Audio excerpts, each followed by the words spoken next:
Hello students, आज के इस वीडियो में हम ईटीटी 6635 और 22 पोस्टों से रिलेटेड जो लेटेस्ट अपडेट है विद हेल्ड कैंडिडेट और मेरिट लिस्ट कब तक आ सकती है कि उनके बारे में जानेंगे। अगर कोई कैंडिडेट चैनल पर पहली बार विजिट कर रहा है तो चैनल को लाइक शेयर एंड सब्सक्राइब करें ताकि आने वाली ईटीटी से रिलेटेड कोई भी इन्फॉर्मेशन जो हमें ऑथेंटिक सोर्सेज से मिलती है सबसे पहले आप तक पहुँच सके। सबसे पहले जो क्वेश्चन थे जिन कैंडिडेट के जो ईटीटी 6635 में विद हेल्ड रखे गए हैं उनके कमेंट थे कि ईटीटी 6635 में जिन कैंडिडेट की जो एलिजिबल लिस्ट आई थी 14 जुलाई 2022 को जो डिपार्टमेंट ने जनतक की थी, क्या जो एलिजिबल लिस्ट आ गई थी उनका जो स्टेटस है वो अपडेट हो चुका है। अब इसके बाद जो कुछ और कमेंट थे कि ईटीटी 6635 में डिपार्टमेंट ने जो with held the eligible list 14 जुलाई 2022 को बोर्ड ने निकाली थी वो वेबसाइट पर अपलोड कर दी थी, परंतु वो रिमूव क्यों कर दी है। अब तीसरे थे कुछ ईटीटी 6635 में टोटल जो विद हेल्ड रखे गए हैं कितने कैंडिडेट विद हेल्ड है, क्या जो लिस्ट आई थी 369 क्या इतने ही विद हेल्ड है, क्या ज़्यादा है, हम जानेंगे।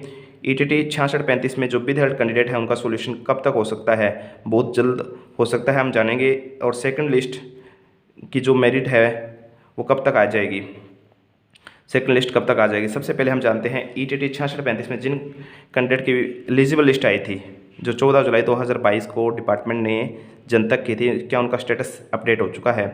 कुछ कैंडिडेट जिनका स्टेटस अपडेट या लिस्ट में नाम नहीं आया था वो कैंडिडेट पूछ रहे थे क्या सर जिनका लिस्ट में नाम आ चुका है एलिजिबल की, क्या उनका स्टेटस अपडेट हो चुका है। उन कैंडिडेट का किसी का भी स्टेटस अपडेट नहीं हुआ है, सिर्फ लिस्ट में नाम आया था सब।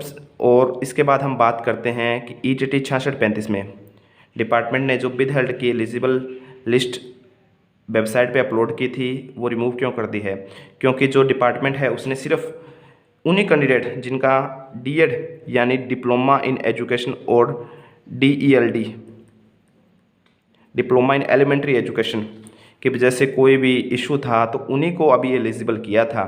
अब जो लिस्ट आएगी अगर मान लो किसी भी कैंडिडेट का किसी नाम की वजह से किसी डॉक्यूमेंट की कमी के कारण विद हेल्ड रखा गया है उन सब की कंबाइन लिस्ट आएगी। इसीलिए डिपार्टमेंट ने अब कंबाइन लिस्ट बनाने के लिए थोड़ी बहुत मिस्टेक होने की वजह से वो साइड से रिमूव कर दी है। और एक हमारा जो सुप्रीम कोर्ट में ईटीटी वर्सेस बीएड का जो मुद्दा चल रहा है जिसकी सुनवाई आज यानी 19 जुलाई 2022 को होनी है, उसका हियरिंग आज है। और एक जो ईटीटी 2364 का जो हाई कोर्ट में हमारा चल रहा है उसकी 20 जुलाई को, इसलिए हमारे पास 19 और 20 जुलाई के बाद जो लिस्टें हैं वो जनतक हो सकती है।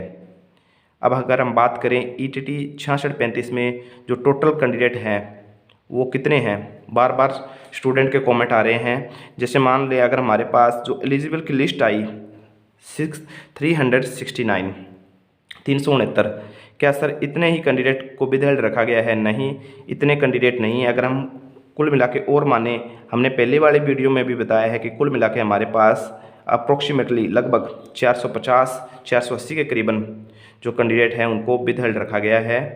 विद हेल्ड की जो लिस्ट आनी है वो 19 या 20 तारीख के बाद डिपार्टमेंट जनतक कर सकता है। डिपार्टमेंट से कल ही यूनियन की बात हुई थी, यूनियन ने पूछा था तो डिपार्टमेंट ने कहा है कि बहुत जल्द हमारी लिस्ट तैयार है, बहुत जल्द हमें जनतक करनी है।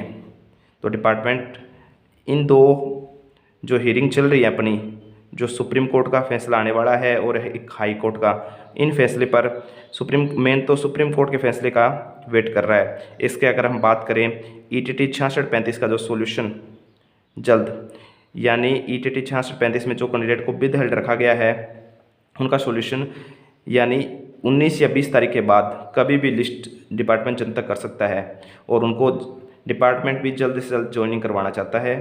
और इसके बाद अगर हम बात करें सेकंड जो मेरिट लिस्ट आनी है, सेकंड मेरिट लिस्ट हमारे पास जुलाई के अंत में देखने को मिलेगी।